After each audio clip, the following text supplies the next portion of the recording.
ça. Alors que nos pères nous avaient enseigné ça. C'était un problème de la doctrine. Amen, amen. Suivez-moi très bien, j'ai besoin de vous. Suivez-moi très bien. C'était un problème de la doctrine. Toi, tu nous enseignes ça. Moïse nous avait dit. Et c'était un problème.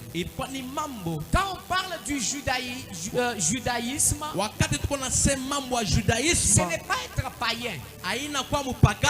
Même Saul, qu'on appelle Paul,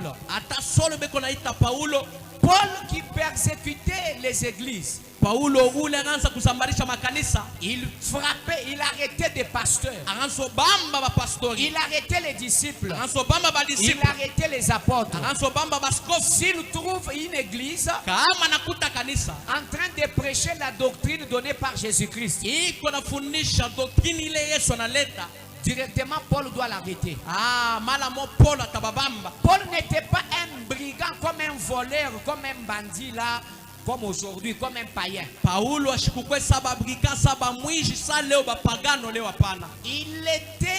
Il était croyant aux lois du judaïsme.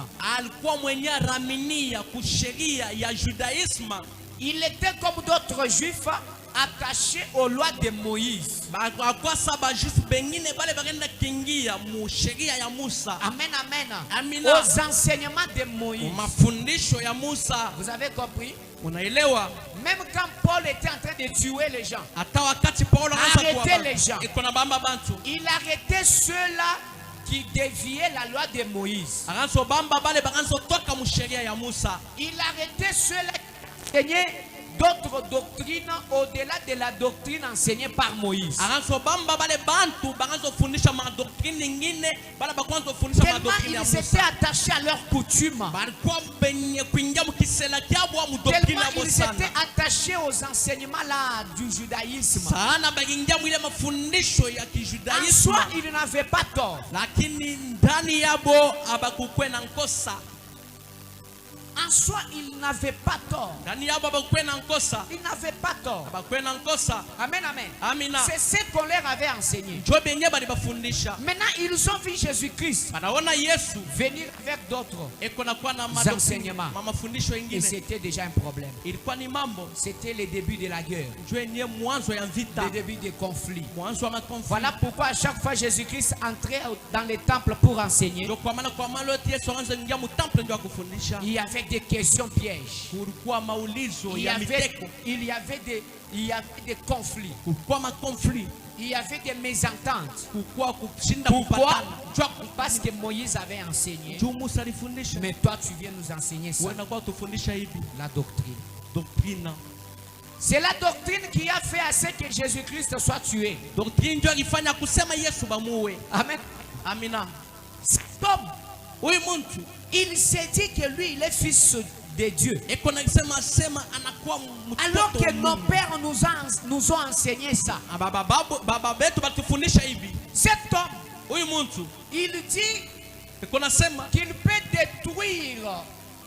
qu'il peut détruire les temples et les reconstruire dans 3 jours.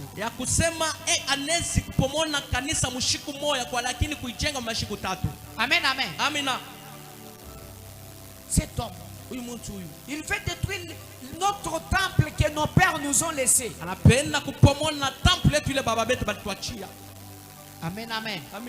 Cet homme. Et c'était un problème. Que Dieu vous bénisse. Cet homme s'est joué de nous. Et c'est comme ça les Juifs prirent la décision de pourchasser Jésus. Quand on a arrêté Jésus, quels sont les motifs? Les motifs pour lesquels on a arrêté Jésus. Les motifs, est-ce que ce sont des preuves? Les raisons. Quand on a arrêté Jésus, on l'a ramené chez Pilate. Donnez Donnez le micro. Pelekez le micro. Va donner. Toi, sois là pour donner des micros. Anasema yeye alisema se mfalme wa Bayuda.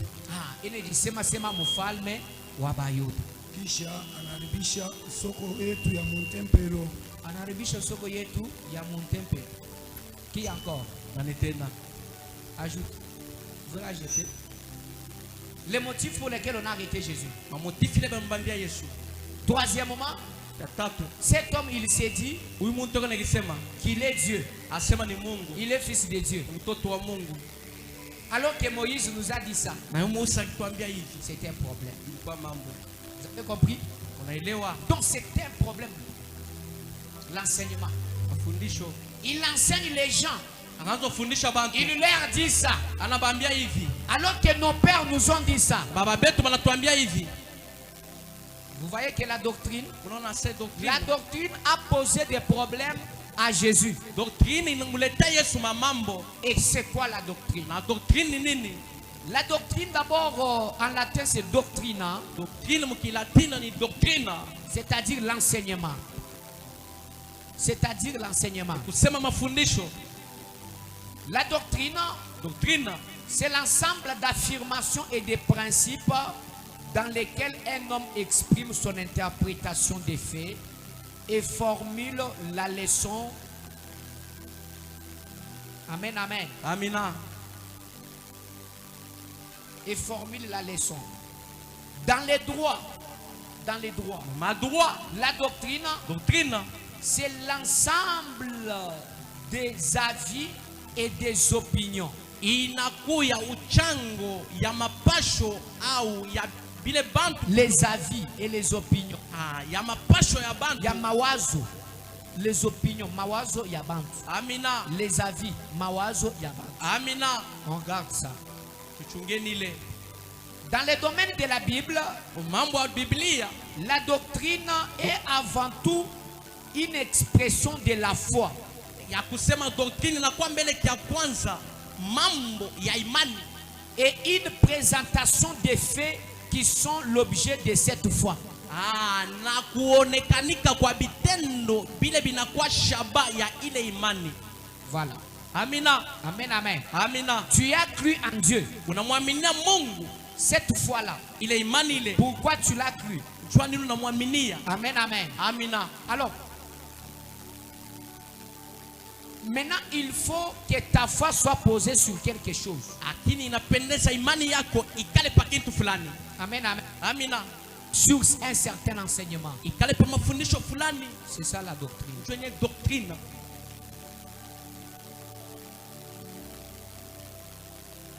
La doctrine, c'est l'ensemble des enseignements bibliques sur lesquels l'Église construit sa foi.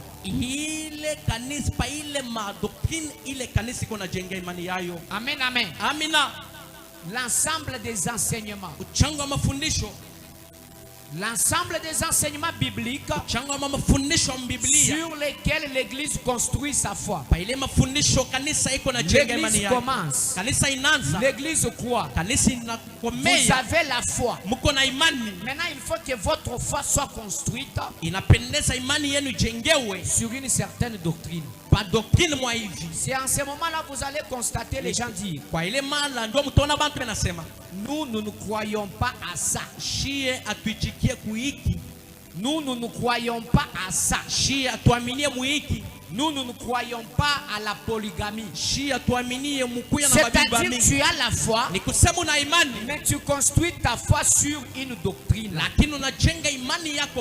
J'ai cru Jésus-Christ dans cette église parce que cette église a construit sa foi sur cette doctrine. Voilà pourquoi avant d'entrer dans une église, on demande c'est quoi votre doctrine. C'est très important. Par une bonne définition de la doctrine, on va bien comprendre maintenant c'est quoi la doctrine. Vous devez savoir ceci. La doctrine.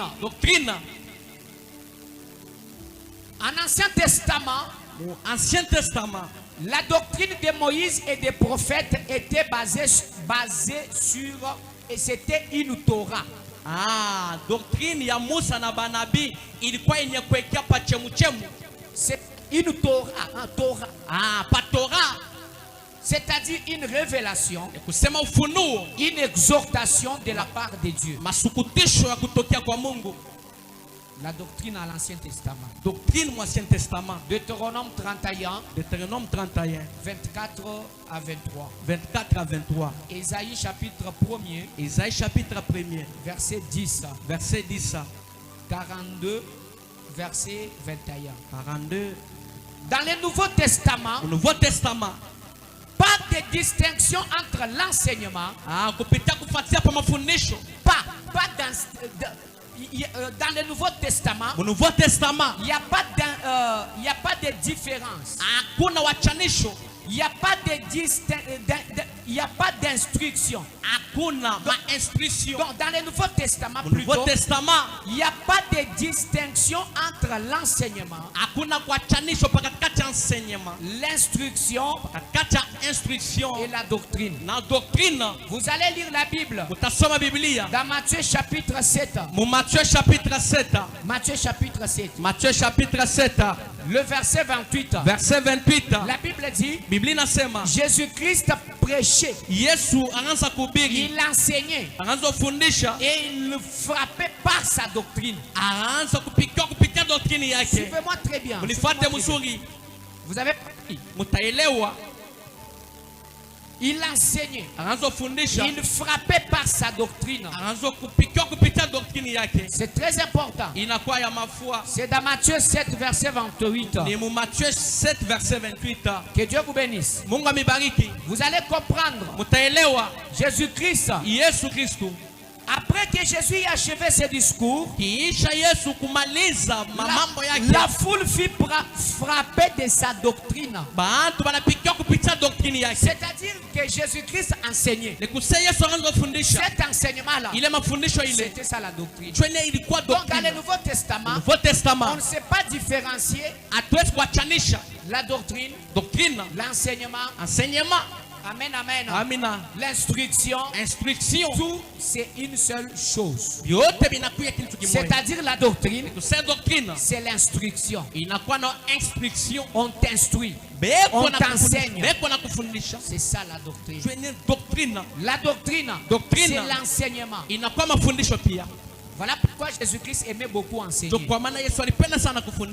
C'est-à-dire il transmettait la doctrine. Maintenant cette doctrine qu'il transmettait suscitait la fureur des Juifs. Amen, amen. Toi tu nous enseignes ça. Alors qu'on nous avait dit ça. Donc l'enseignement, c'est ça la doctrine. Quand on parle d'enseignement dans la Bible, on fait allusion à la doctrine. Que Dieu vous bénisse. La doctrine, dans le Nouveau Testament, on nous montre Jésus-Christ qui était le révélateur de la vérité divine. Amen, amen. Voilà pourquoi Jésus-Christ, quand il prêchait, il disait, en vérité, je vous le dis. C'est-à-dire qu'il révélait aux gens la vérité divine. Vous allez lire dans Jean chapitre 7. Le verset 16. La Bible nous dit, Jésus leur répondit, ma doctrine n'est pas de moi, mais de celui qui m'a envoyé. Vous avez compris? C'est-à-dire Jésus-Christ était en train d'expliquer la vérité divine. Jésus-Christ était le révélateur. Le révélateur. Les vérités divines. Dieu ne se révèle pas en un seul jour. Mungu ashonekanikake pa mushiku moya. Mais Dieu se révèle en autant de jours. Lakini Mungu anaonekanika kwa mashiku ya mingi. Tu peux croire aujourd'hui à Dieu. Unaweza kuaminia Mungu leo. Mais la manière dont Dieu se révèle à toi, lakini namna ile Mungu atajifunulia, est différente de la manière dont Dieu se révèle à quelqu'un qui a déjà fait 50 ans dans la foi. Ikwenye kuachana na namna ile Mungu ataonekanikia mtu unashakufanya miaka 50 muimani. Amen, amen. Amina. Dieu peut se révéler à quelqu'un. Mungu anaweza kuonekanikia mtu aujourd'hui, leo, d'une certaine manière. Mnamna mwa hivi. Après des temps, kiisha mawakati, il se révèle encore à lui. C'est ce que je vous avais dit, le problème des niveaux. Tu as un niveau bas. Dieu s'est révélé à toi d'une certaine manière.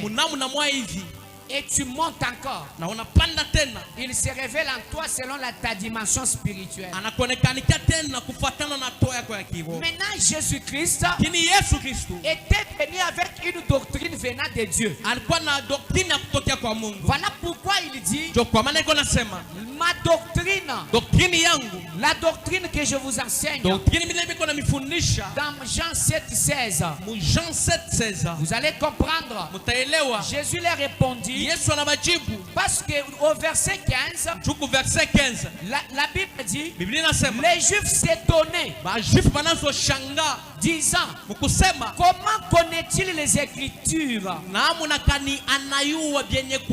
Comment il connaît-il? Lui qui n'a point étudié. Yes. C'est lui qui n'avait pas étudié.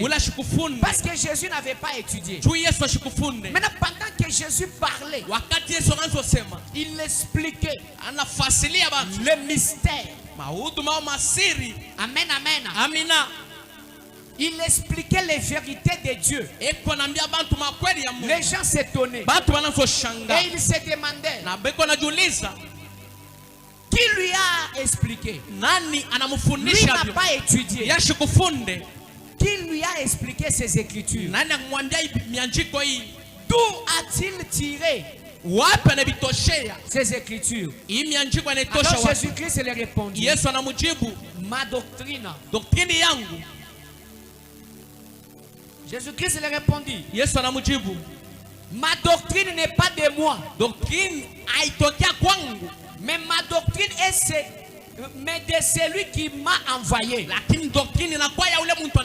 C'est-à-dire c'est Dieu qui est propriétaire de la doctrine.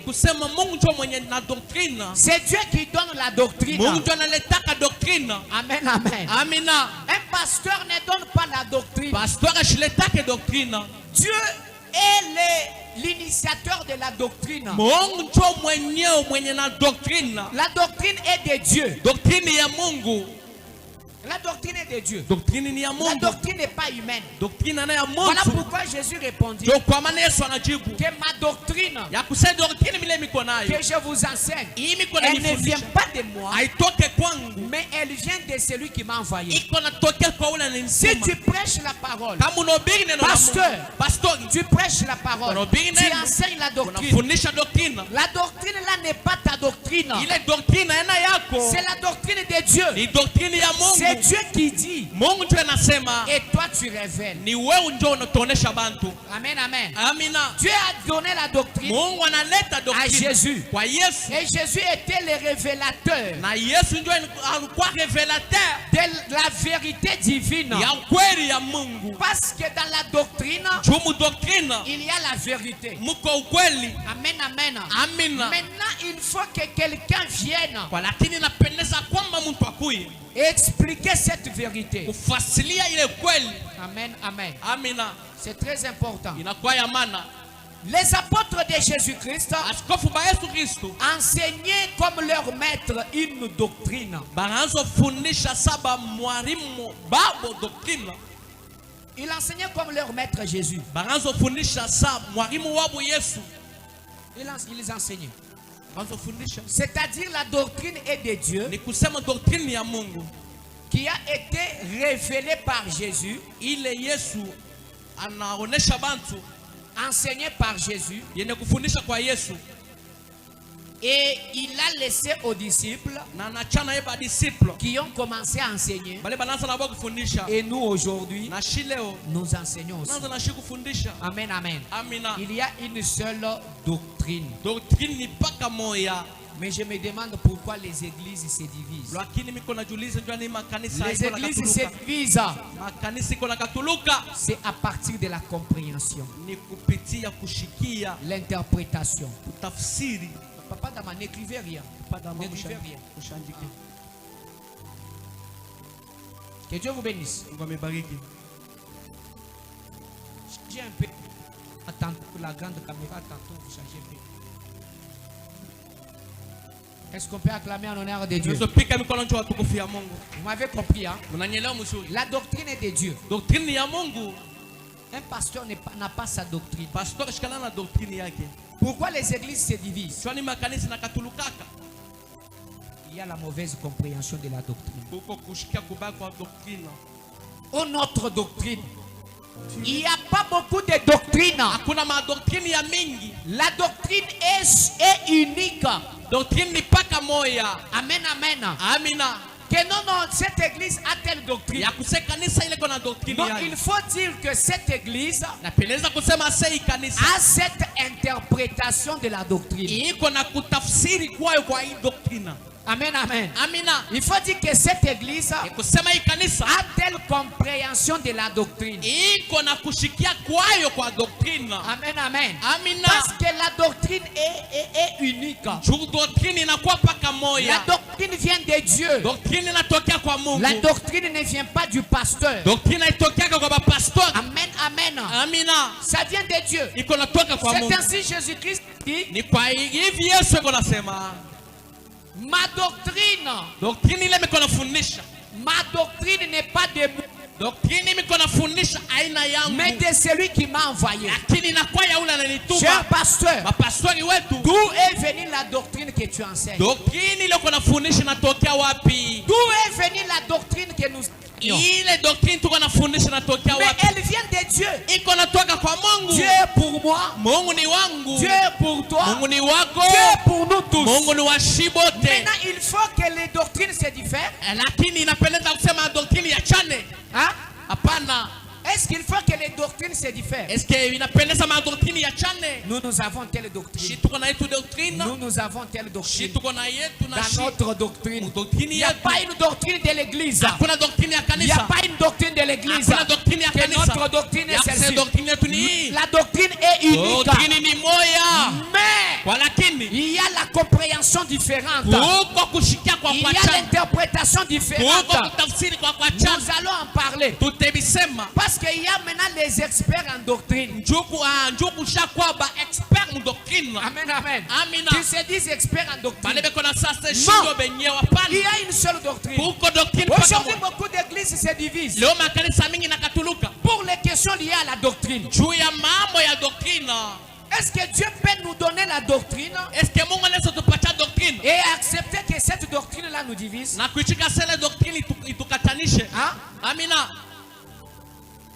Est-ce que Dieu peut faire une doctrine donnée à Jésus? Jésus a commencé d'enseigner. Il a laissé la doctrine aux disciples. Amen, amen. Voici comment vous allez enseigner. Amen, amen. Voici comment vous allez enseigner. Et ce que je vous ai enseigné, le Saint-Esprit vous enseignera encore plus. Amen, amen. Maintenant les disciples aussi ont commencé à enseigner la même doctrine. Aujourd'hui aussi, nous enseignons sur la doctrine. Mais pourquoi les doctrines se diffèrent? Il n'y a pas de doctrine, il n'y a qu'une seule doctrine. Ça vient de Dieu. Ça vient de Dieu. Ça vient de Dieu. Qui me dit Amen? Amina. C'est très important. Vous devez savoir ceci.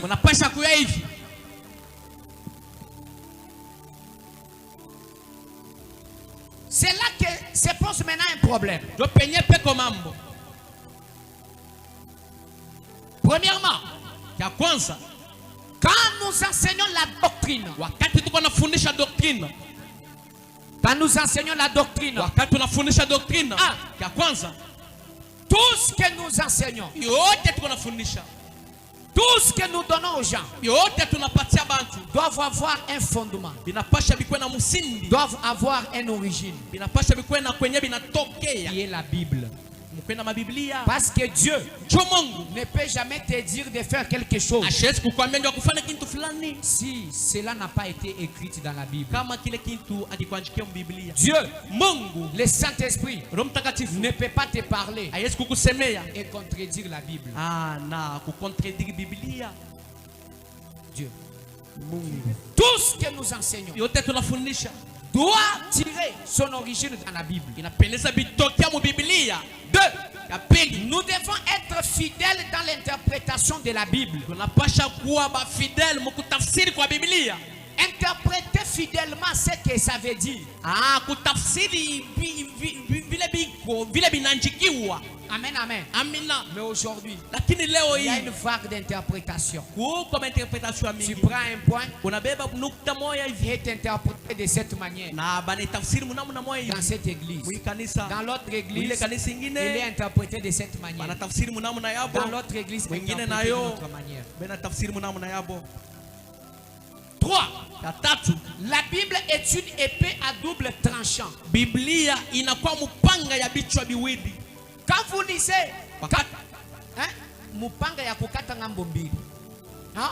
Quand vous lisez la Bible, wakati mnasoma Biblia, vous allez constater que vous aurez comme l'impression, mutaona kusema mutanzo biona saa comme si elle se contredit. saa Biblia iko na contredit, iko na bishana, Mais en soi, comme si ça ne se contredit pas. biko na fasa bibishane tena. Il faut maintenant bien, là, il faut l'aide du Saint-Esprit. Inapendeza pale Roho Mtakatifu La kusaidia Bible sasa. nous a dit ça. Biblia inatuambia hivi. Mais pourquoi encore elle nous dit ça? Asa ndio inatuambia C'est tena. comme si la Bible se contredit. Hii kusa Biblia iko na bishana. Mais là, ça demande l'aide du Saint-Esprit Lakini pale iko na lomba msaada wa Roho pour que Mtakatifu. tu révèles les mystères cachés sur là où tu lis. Njoo uyue masiri yenye kufuchika pale Voilà fasi tunasoma. pourquoi je vous avais dit, Ndio kwa nini niambia la Bible n'est pas donnée à tout le monde. Biblia haikalaki ni kupatia bantu bote. J'avais dit ça ici. Mimi sema hii mambo hapa. Ça prêtait des mauvaises Bantu interprétations. baribishikia bo mubaya. Amen. Amina. J'avais dit, Mimi sema la Bible Biblia est un outil d'intellectuel. inakuwa kiombo kia ule mtu wa akili. Amen, amen. Amina. Les gens avaient compris que quand je dis un intellectuel, Bantu barelewa sema wakati tasema c'est intellectuel. seulement celui qui a étudié. Paka ule mtu anafunda. Un intellectuel, c'est celui qui est intelligent. Intellectuel ni ule mtu yuko na akili. Celui qui est capable d'interpréter un problème. Ule anaweza kutafsiri Celui qui est mambo. capable de traiter et de donner la solution. Ule anaweza kufanya mambo na Tu peux kumaliza t'appeler mambo. intellectuel Unaweza kulita seko parce intellectuel. que tu as étudié. Juri funda. Mais tu es incapable de résoudre un problème. Lakini hauwezi kuishi mambo. Amen, amen. Amina. Tu es incapable de résoudre un problème. Hauwezi kuisha mambo. En quoi tu es intellectuel? Uko intellectuel. Un intellectuel, Intellectuel. c'est celui Ni ule mtu ya kwanza capable de résoudre un problème, anaweza kumaliza mambo, capable d'interpréter un fait, anaweza capable kutafsiri, d'analyser un fait. anaweza kufanya hivyo. Voilà pourquoi je vous avais dit, Ndio kwa nini nimeambia la Bible Biblia est un outil inakuwa kiombo d'intellectuel. ya mtu wa akili. Niwo watu wengi niwo kwa tuna baloma. Asa anatuchambula sema atufunde. Amen, amen. Amina. Mukanda Biblia wa Nzambi hii ya Mungu njitujinene inakuya pori munene. kangula kumesu. Amina. Mukanda Biblia njitujinene inakuwa pori anutuneka paka tu atufupi. tuneka chini muswahili. Amen, amen. Tupikime Paka tupikime. tunganyi bapote babote tuseme babikime Paka babikime. mukanduno bamone Hii Biblia muna njitu jinene inakuwa pori munene. anutunika Paka babikime. kitu tumanya kuendela mujitu Joto nye tunayo kutembelela muipori. kai mungu wa muntu muye nungwe mu desordre Mtu mwingine akienda muidesordre. njuba nkwenda kuya Atanza kwenda. meba mutwa Ma miba iko. kajujina kanana mujisuko Anasogelia mupori. njekane lakini ngamani meme bwele la kana sika mimi ngi patrila atokelele yemwe abike no kusote fashion pendeza yemwe abike ngilo kwele bikanganyi kujata bikanganyi inapendeza kupandisha. Amen, amen. Amina. We mwangata mukando anzani Ukibebe Biblia ya Mungu bala chana na chana unasoma bule kwenye nyuma muimpato hauna Roho Mtakatifu kwenye menji to hauna na akili ujufana kulo ipinyenye jimanya jikwabu unesikuwa na ufahamu mwingine. ja pastor ukaukulongesha Pastori anaanza kufundisha hivi, wewe umwela mpata wewe unaanza mubisha. mukanda mwamba Na Biblia inasema hivi, mukanda mwamba ni tunwai Biblia inasema tukunyweni kamutimota Mutimote. amen amen Amina. mukanda chwamba ani bala mukandi Soma mbele ukweshe ni verset anakupatana verset kumanya kwa verset biblique kuyo verset ya Biblia kingu manya kwa nzambi to haina kuyo kwa Mungu, kingu manya kwa bible haina to kuyo kwa kumanya Biblia, kwa bible kuyo kwa Biblia nguente kubala ni kusoma, ni kuinterpréter mushindu muide uvuba funji le verset ya ni kusoma na kubishikia mwile Tuchila mawazo zambi katika chikashi. ile verset. nubandonda Unanifuata? nubandonda Unanifuata mzuri? kimwabunu tunu Ile fashion unaonaka kwamba kimbitekete bwa kulombola eglise to abina teketeke ndio kuongoza kanisa, kulombola eglise kuongoza kanisa. kabine bilomba nunyi o e bibionso ebito Abilombe paka sema hivi bibilo ndio ka kapa. capacité ka kulongesha Nalomba nabo kapasita kufundisha. nyinje beshe binji ndongeshe Miko nafundisha, miko najuliza sasa hivi miko nafundisha. mema d'abord mbyanyi binsamisha mutu Ni mbele biginyumisha kichwa. binsamisha mutu Biginyumisha kichwa sana. binsamisha mutu eyo Biginyumisha kichwa. amen amen Amen. penga nje beshe no pasteur miko abwe Ndio najuliza asakani ba pastor. jishe gansongu ni manya kuishi Mobigi yenye amana uyayua kupi. beneme Kapendo. bantu bonsu kabena apelewa kulombola to Bantu bota baichonjo wa kuongoza. peut-être bwalo watu mu misambu bimpa mu intercession Sasa ngine njoo natuma mimbo mzungu mu intercession. peut-être bwalo watu mu luwanshi bimpa Sasa ngine njoo natuma luanji mzungu. peut-être bwalo twenze babusambi bimpa Sasa ngine njoo unafanyaka na visit mzuri. wele menshi bwa kulombola Unaweza sasa unaweza kuongoza hapana. kulombola kiana busambi to Kuongoza yana paka visita. kulombola ngwikalaka ikapasite Kuongoza ni kwa tena na makapasi kapulongesha ya kufundisha doctrine doctrine. biwambila bantu mbingenyi Utambia bantu nini? d'abord wekwine mubimanya to Mbele wao yabiua. d'abord wekwine nchuviji chipe cha mukanda nzambi to Mbele una na kushika kuzuri kwa Biblia. biwambila bantu chini Utambia bantu nini? amen amen Amina. nubampeta Unanifuata? kibolokai mutu kalukunu ambruye to Ndio kwa maana mtu ashikwe kumnyambuye. nunumonelele masambila Unaona leo makanisa nubona bamanyi bwachinyi bantu atumasambila atauluka wanaweka njua nini kama kanisa inakatuluka. tutekenye muntu ujinyi mujumumanye jiishi Tuweke ase ule mtu anayo kuhubiri. ni prophète uju délivrer bantu bikola Na prophète ule kona délivrer bantu sana. bo batauluka Kama banachana. bantu bato batamba kulonda ngenye Bantu banafuataka nani sana? Paka nabii. prophète Nabii. soit uju délivrer Au ule kona délivrer. kima erreur Ndio mankosa. amen amen Amina. koku muntu wakulonda bikola Kama unaona mtu akufuata sana. muntu julongesha Ni bikola ule mtu kona fundisha neno muntu la Mungu. jumumanye kuishi Ule mtu anayo kuhubiri. amen amen Amina. amundu je prophétie Mwisho ameambia sema tabia délivrance deliverance. kwa kula mu myakulu Kusema maluka madon inakuwa mazawadi ajizangu uteka ile Mungu anaweka kuluseka lwa ujulombola pembeni ya ule eko na bwanyi ongoza. ajikuyisha kujika Juu kama mahubiri naisha. muntu ye kwa kunyibwalo Amuntu eko na mambo. solution wenze bishi umwene Jibu ionekanike. kachukua kulombola Asa ndio kuongoza. kibakamvu munu ambile nyi Ndio kana mimi nimeambia prophète prophet kina bakulombola eglise ashezi kuongoza kanisa. bwalo ministère ya prophétie Juu utuma ya matabiri. ministère itu un prophète utunyi ichuyuya Prophet na na bidii chuyuya kivukutu na kivukutu. amen amen Amina. prophète umana kushuka no mwabe uitana kumpana Nezo la moka hapa kipite tuko mbele. uvuka chuma kusambila Nianza kuomba mujitano vendredi Sote vendredi. kwa siku mukuni Shubote kumulima. amen amen Amina. amen amen Amina. kayulonga parametre Lakini ashifunde parametre. kayulonga temps utuji Ashifunde wakati ile mwenye tuko. kujuka nao Asema na moka paka vile. nubandonda Unanifuata. ko ku bantu bakulonda bikola Kama kuko abantu bakupata nasho sana. kunwaye bwakasambile nyi mujitunga jukwa Hata kule mutenda njua kuomba hata bambaye kuchini. kulonda bantu beji bamanya kuishi Ufateni sana wale bantu wanayo kuhubiri. bantu beji bamanya kuinterprete verset ya Wale Mungu. banayo kwa interpreter maversion ya Biblia. nubalonda Unanifuata mzuri.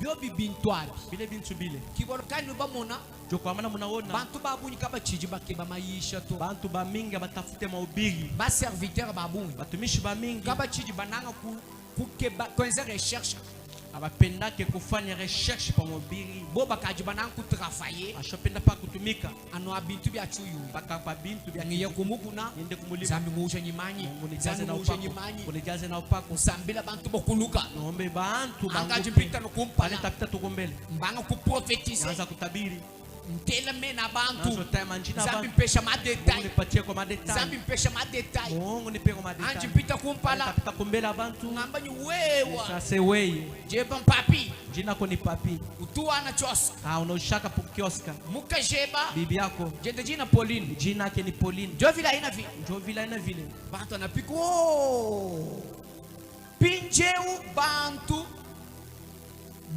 sasa bantu ba serviteur batumishi byanangu pinjeu kibika jibu mukachuma kukebo wa nzambi aba utiliser bikolo mbyana ya vile ndio beko natafuta kusema Mungu abatumikisha sana kibaganu bomona pinje balonge shibame ya nzambi mbakesi ndio kwa maana mnaona ba mwalimu ba neno la Mungu banakuwa kidogo tuba bantu to mabiuyu yanto abunyu kututu bantu to makivukutu tunakuwa tu amen amen amina umune bana kansongo ne makajuka unaona tu kabwana kana lamuka pa rikebo saka rikebo se ujumwa na TikTok tuona pa TikTok nyakulu ya kwika mamisemo maluka pali buba kula nangu munyi pale batasema vile sutune ni ba mama situmwe ba mama uyu ukajulita bwanyi wito kokwe baba kutentekele chance unazo litaso pite huko akuwekea mkono nani wako ambiji bwalo muntu wakulu mumyako na nakwambia senju mtu anasema luka ujini capacité ka authentique chance ji sama giji na eko na uwezo wa kukwekea mtu mkono na magonjwa na baji don wa guérison eko na zawadi ya matunzo ya deliverance mtu nani don wa kwa mumyako kuna mtu kuna zawadi kwa kusema luka makulu mumyako anachumi na sema maluka bikena ngusambi na inapendeza nikombe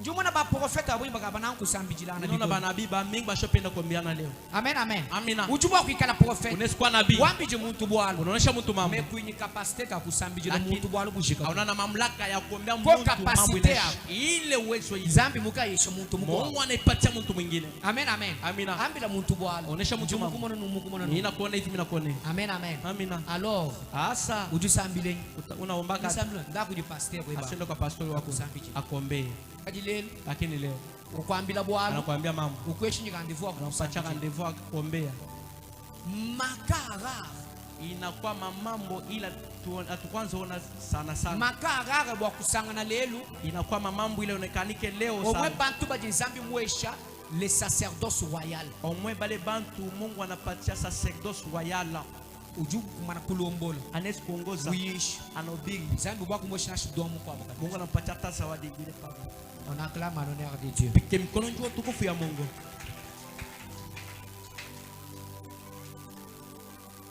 Vous m'avez compris? Unanielewa? Dis-moi d'abord la doctrine. La doctrine. Donc leo tunaweka mafondement. Njoo kama dimanche prochain tunaentamé mingine. Que Dieu vous bénisse. Amen. Alors on pouvait dire ceci. Bref, kifupi. La doctrine, c'est l'ensemble des enseignements bibliques sur lesquels l'Église construit sa foi. Sur quoi vous avez construit votre foi? Sur base de quel enseignement? C'est ça la doctrine. Alors vous allez comprendre ceci. La doctrine est unique. Il n'y a pas beaucoup de doctrines. Oh, nous avons telle. Notre doctrine c'est telle. Non, il y a une seule doctrine. Car la Bible dit dans Jean chapitre 7 verset 16. Jésus leur répondit, ma doctrine n'est pas de moi, mais de celui qui m'a envoyé. Donnons la doctrine que Dieu nous a donnée. Dieu a pris la doctrine doctrine. Il a donné à Jésus. Jésus a pris la doctrine. Il a enseigné aux Juifs, à ses disciples. Il les a envoyés. Allez aussi enseigner partout dans le monde. Les disciples ont enseigné. Ils ont produit des Bibles. Et cette même Bible, nous sommes en train d'enseigner. Il y a une seule doctrine. Je répète, il y a une seule doctrine. Il y a une seule doctrine. Je me répète, il y a une seule doctrine. Cher pasteur, il y a une seule doctrine. Il n'y a pas deux, trois. Mais aujourd'hui, chaque église a sa doctrine. Donc s'il y a beaucoup de doctrines, moi je dis ce n'est pas beaucoup de doctrines. Mais c'est une seule doctrine. Mais il y a beaucoup de problèmes d'interprétation, de compréhension. Amen, amen. C'est ainsi noté ces trois choses. C'est tout ce que nous enseignons. C'est tout ce que nous donnons comme doctrine. Doit avoir une issue ou bien une origine qui est la Bible. Oh, j'ai lu un livre tel. Oh, j'ai lu tel livre. Non. Il faut lire la Bible. 2. Nous devons être fidèles dans l'interprétation de la Bible. Tu lis un verset. La manière dont tu interprètes, est-ce que c'est de cette manière le verset a été écrit? C'est de cette manière. C'est pour ça le verset a été écrit. Est-ce que c'est l'idée originale du verset? Quand on nous dit ça, c'est-à-dire ça, est-ce que c'est ça l'idée originale? Non. 3. La Bible est une épée à double tranchant. Quand vous lisez la Bible, c'est comme si elle se contredit. Mais en soi, quand vous lisez la Bible, vous devez avoir la compréhension. Vous allez comprendre que la Bible, c'est comme si elle se contredit. C'est comme si elle se contredit. Pourquoi la Bible a dit ici? Encore changé. Mambo ya Mungu inanichokesha. La Bible a dit ça. Mais la Bible contredit encore. Non, la Bible ne se contredit pas. La Bible ne se contredit pas. Mais c'est ta compréhension. L'interprétation. C'est là qu'il y a un problème. L'interprétation de la doctrine. Parce qu'il y a une seule doctrine. Même si les églises se divisent aujourd'hui. Non. Nous on part avec notre doctrine. Amen, amen. Non. Il y a une seule doctrine.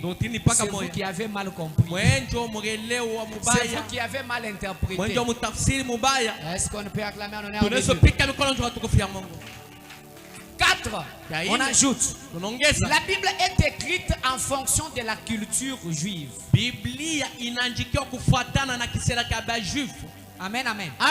Dieu est un Dieu des Juifs. Il a envoyé Jésus-Christ. Oui, pour sauver les Juifs. Et quiconque croira en lui. La mission qu'avait d'abord Jésus, c'était d'abord de sauver les Juifs. De sauver Israël. Quand vous lisez dans Luc chapitre 1er, la Bible nous dit ceci. La Bible nous dit donc au verset 19, l'ange lui répondit, je suis Gabriel, je me tiens devant toi, j'ai été envoyé pour te parler et pour t'annoncer cette bonne nouvelle. On sort, on part un peu rapidement.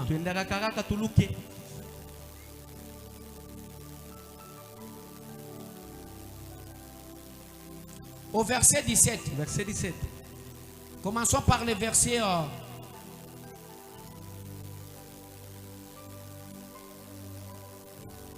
Commençons par le verset 14. Non, là c'est trop loin.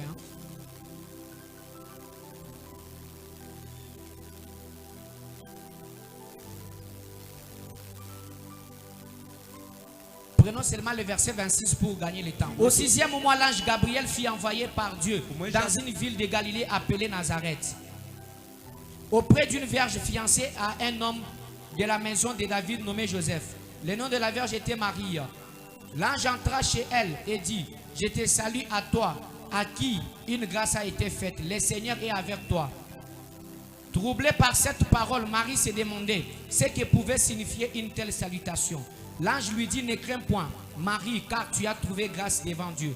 Et voici, tu deviendras enceinte et tu enfanteras un fils et tu lui donneras le nom de Jésus. Il sera grand et sera appelé fils du Très-Haut.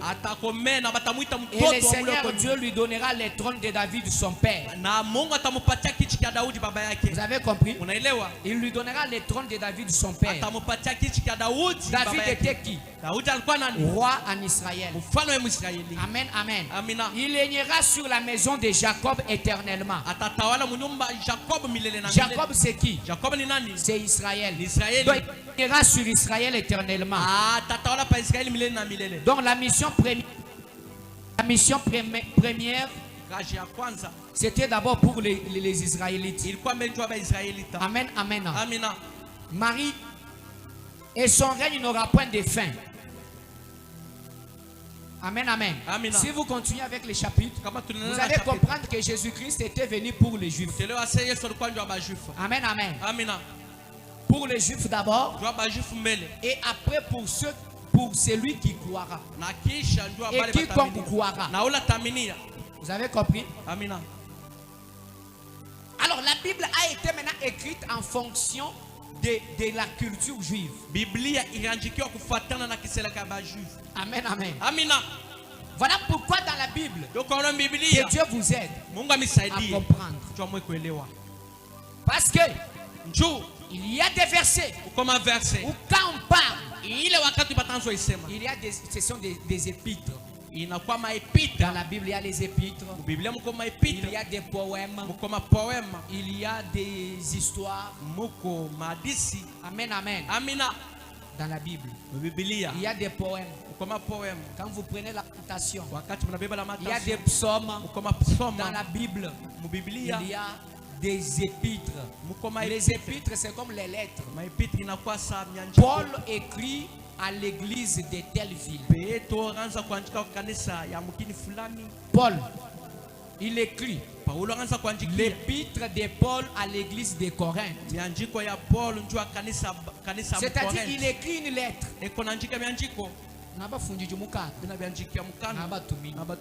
Mukanda qui est un Corinthien, qui est Corinthien. Umuni bintu abi mwambila no église wayenyi wakukoni. Bile bintu anambia kanisa mu Corinthien. Nubandonda munanifuata. Mama madolo. Tana mkwebo. Que Dieu vous bénisse. Amebariki.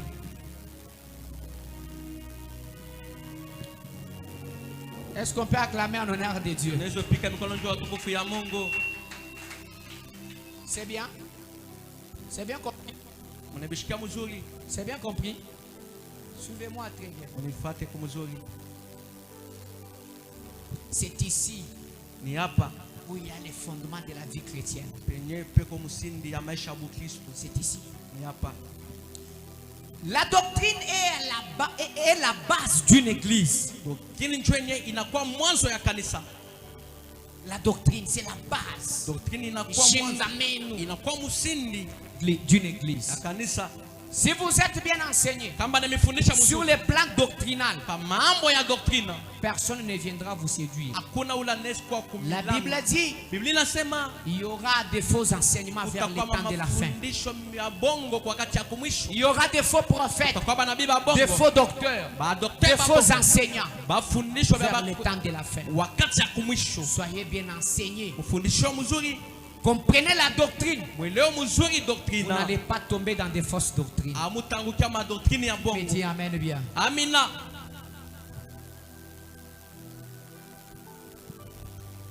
L'enseignement de la doctrine doit être conformément aux Écritures.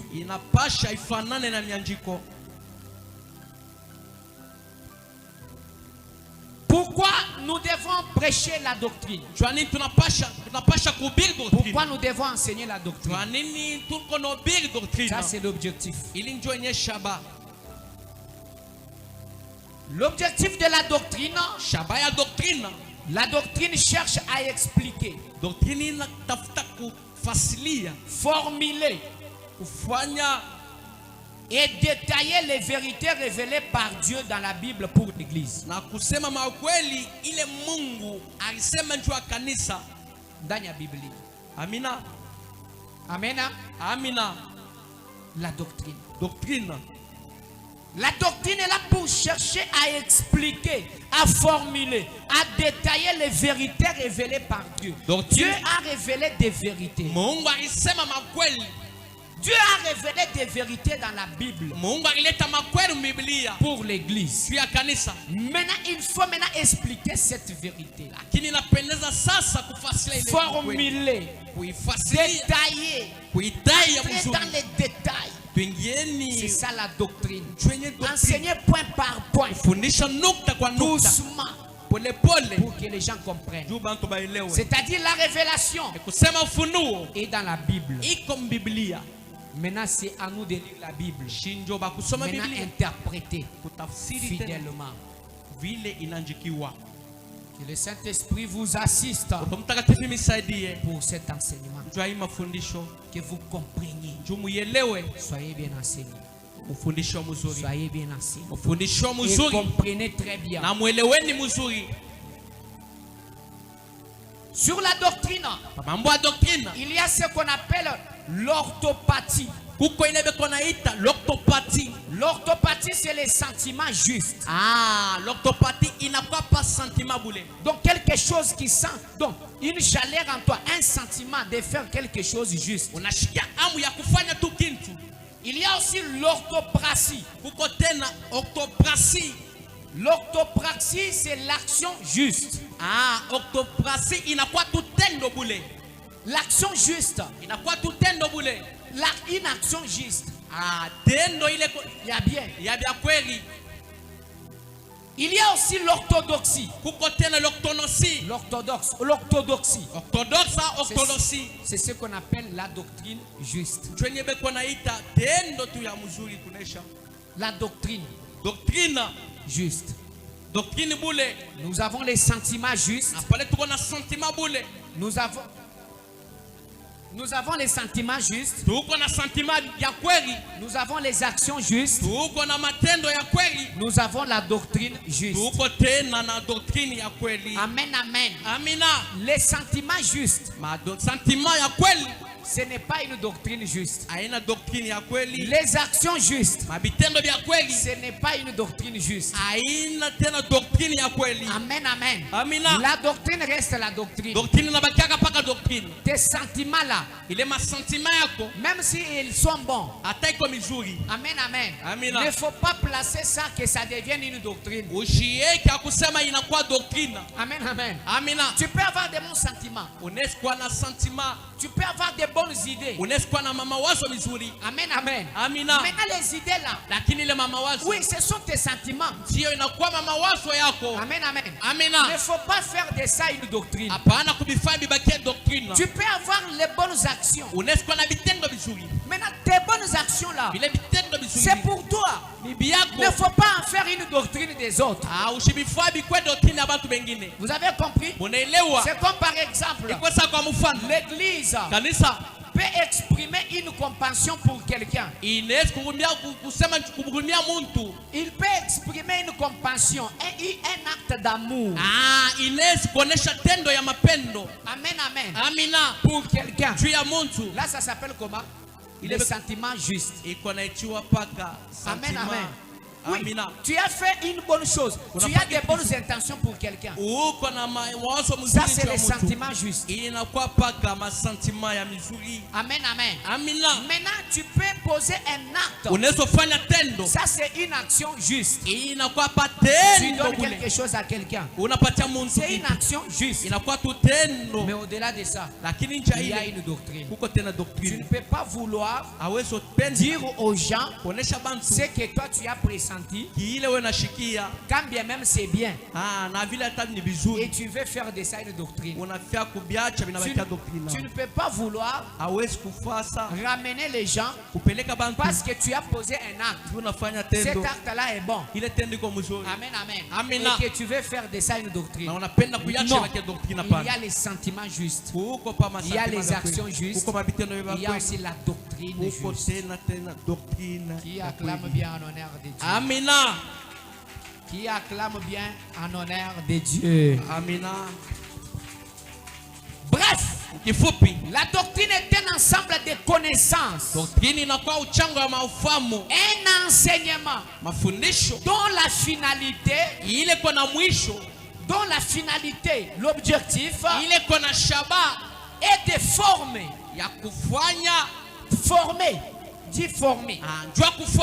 informer des disciples, en les faisant capables de parler, d'agir, de penser à la manière de Jésus-Christ.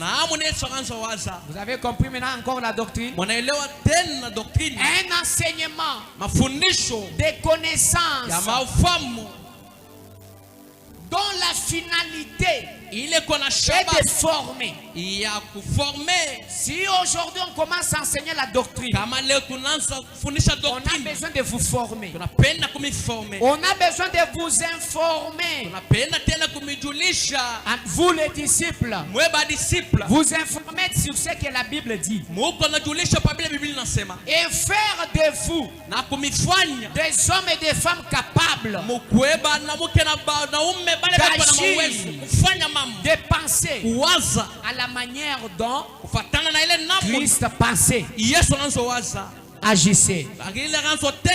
Christ agissait d'une certaine manière. La doctrine que nous enseignons, c'est pour que nous puissions penser, agir à la manière de Jésus-Christ. Est-ce que la doctrine là que tu enseignes, est-ce qu'elle ramène les gens à penser et à agir de la manière dont Christ a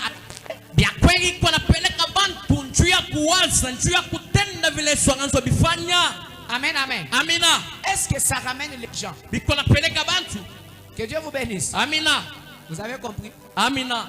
Doctrine bajiba mulongesha. Boaku nous former. Boaku nous expliquer bintu bisoko kama insoko ntumisoko kama mukanda wanzana. Ninjua kumifasilia masigi yenye kufuchika Biblia ya Mungu. Bwanyi tunufikishe nenu bene kuitabu. Juu tumifikishe nubanga kwela menshi. Mwanzo waza. Nubanga kwenza. Mwanzo fanya. Anumushinu muvu Yesu Kristo wenze bishi. Paka vile tunaanza fanya. Binje bitu jutulongesha. Vile tunafundisha sasa. Bitu jutulongesha. Vile tunafundisha. Bijibi fila bantu bwanyi bele menshi muvu Yesu Kristo wele menshi. Biko napeleka bantu ndio banzo waza vile tunaanza waza. Eske bijibi fila bantu bwanyi bantu babanga kwenza muvu Yesu Kristo wenza. Ya kweli biko napeleka bantu ndio banzo fanya vile tunaanza fanya. Amen, amen. Amina. Amen, amen. Amina. Vous avez compris? Unaelewa? C'est ça la doctrine. Tu es doctrine. C'est ça la doctrine. Doctrine. Vous avez compris la doctrine? Vous avez compris l'objectif? Et en comprenant ceci, vous allez dans 1 Timothée 6:3. 1 Timothée 6:3. 1 Timothée 6:3. 1 Timothée chapitre 6 verset 3. 3, 4 et 5. 3, 4 et 5. Si quelqu'un enseigne des fausses doctrines et ne s'attache pas aux saines paroles de notre Seigneur Jésus-Christ et qui est à la doctrine et à la doctrine qui est selon la piété,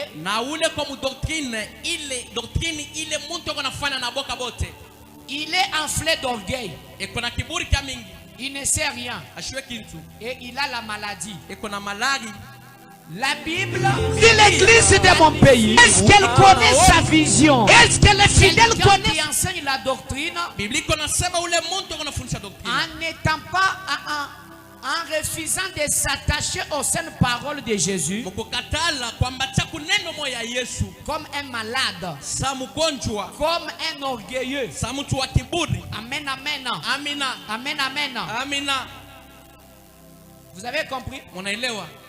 Cher pasteur, Pasteur wetu, est-ce que nous enseignons la doctrine ya kweli tunafundisha doctrine selon les saines paroles? kufatana na misemo moyo ya Mungu, selon les saines paroles. kufatana na hii misemo ya Mungu, saines paroles, les saines paroles de Jésus-Christ. misemo ya kweli ya Yesu Kristo. Est-ce que nous enseignons? Ya kweli tunafundisha. Mukanda ujwamba bwase. Biblia iko nasema bikala muntu longesha, kama mtu anafundisha malongesha doctrine, mafundisho ya doctrine achilela ile kona malongesha achilela ile iko na kisela ile kona kisela. Sois présent. Achi muntu longesha, kama mtu anafundisha malongesha mafundisho achilela ile kona kisela, achi ulongesha wa malongesha iko nafundisha ile mafundisho mekai mikala enda mo mumwa nyimei a Yesu Kristo, lakini ifatane pamoja na misemo ya Yesu. Yeye muntwa ule mtu umunyi ya kwanza ujinyo orgueil, iko na kiburi. tulekela yo orgueil, Wacheni kiburi. mema njinyi jimanya Mimi kona kana ufahamu kungonvenka to hakuna ulateliweza mema zambi munga anjimbala muka pale miko na soma mukanda Biblia. kimulongesha na Biblia ifundishe vile orgueil kiburi. tulongesha Fundisheni anumushindu muvuba tushila kuji Yesu paka vile Yesu alituachia. Amen, amen. Tu interpreta imukanda wanzani Tutafsiri Biblia ya Mungu anumushindu muvu Yesu mwanze bishi mu interprete paka vile Yesu akitafsiri. Amen, amen. Amina. Katujiri bwa ku philosophe, Tushipendeni kufilosofe misha mutu umisha kichwa jiba chambana wakati banasema vile ngunu hivi na hivi. tulongesha yi Fundisheni mujiba tushila kujumukale vile Yesu alituachia. atujiba so kwa interpreter verset Tutapenda kutafsiri tu verset. interpreta ibilonde shilangana Tutafsiri kufatana ni mujumukale nga Yesu mwanze bishi na vile mfalme Yesu alituachia. Amen, amen. Amina. Tuchila zambi Pika Mungu chikaji mikono. wachendelela nubenesha Wa milele mibariki. wachendelela nubenesha. Wa milele Mungu amibariki. Que Dieu vous bénisse. Mungu amibariki. Nous allons encore continuer Tutaendelea les dimanches prochains. dimanche liko nafuata. L'objectif aujourd'hui, Shaba leo c'était de comprendre ilikuwa c'est kuelewa quoi la doctrine. doctrine ni nini. Nous doctrine, Unashika doctrine chile chetu. kisela kietu Mu doctrine, doctrine kimujimalo ansuki, ndio mwenyewe mko mambo anywele ni umvumo kwa masambili. mtashika makanisa ingine Yo mwana mukaji. akusema mwanamke Nyoka utuba kumukosa suki. asia bezo kukata nywele Bakukosa wewe mama. vile basha kukata wewe Bakukosa imba kutebula. wanakukata au Amen, amen. wanakata na sizo. Bibito ipekatu to. Haina mubaya na zambi. Amen, amen. Amina. Ipekatu to. Amina. Ifo nyimbangu lo spiritual to chini. Nitamifundisha kitu pa kitu. Amen, amen. Amina. Niwo nyumona mu iglesia biko hapo. Tuna makanisa ingine Kawa to bas balukisha suki ya munuto. asia bashukishake nywele ya mikono Sumana suki ya mungu shindo. ya mamiti. Je pense que dimanche prochain papa dama Na yo ase dimanche kubele papa dama. prenez des dispositions boani to bana ku bien zenye télévision. Kwa vipindi disposition c'est ton fana télévision. Hein? Tout temps je beba télévision ya papa papi hein. Mais je t'en tena kutoka na télévision mwangu. Mumuna pasteur ni télévision ya moto. Kwa pastor na télévision Moto kwa zanzuka. kuna tentuka. Kuna numvila kuna pasteur Sio mshike kata pastor buloma. namba itoto papa tuluka benye télévision kwa Asia pana papa shuka menye tena bankulo ni wayo. tazo bana yangu. Weba kiwa kulama Yako njoo akuchunga. wa pasteur kiwa kutayi. Pastor njoo akupasuka. Baka tumantai shere télévision mwabe. Basho ni pasuka ka television. Hatu muchibilu cha su tunani kerusu. Pale tukwa pakirusu. Amen, amen. Tanzo beba ya papa papi njoo kwa karibu tunaweka hapa. Maintenant mitanza kumiexpliquer Tanzo m'expliquer. kintu pa kintu. Amen, amen. Amen, amen. Mitanzo m'expliquer. Muvario. Voici ma point ile tunabamba mbele ile tutafundisha parce que ma point ingine tutanzo fundisha hii mois ya février yote ni paka kufundisha doctrine. Mapoint atu tulongesha ngoa. Mapoint tunafundisha yoyi. Na tulongesha point wa bwa polygamie. Tunafundisha mambo ya mukana mwita bujo bwa nyibasi. Muntu asela bakajiba bijeshi basatwani. Biblia inachika ndio muntu owe babili batatu. Mukanda mwita bujo chisele sela. Ma Biblia inachika koa. Muntu nangambi hapa na muvunye bakajiba babichi. Hapana babibi ba wingi vile mtu atagambia. Nitu explique si mwa tafasiria. Ndani kake ba ngongo yenu yonswa. Ndio mkatafute maulizo yenu yote. Njia Niko hapa. Ndi docteur. Dakela ngela ngongo funda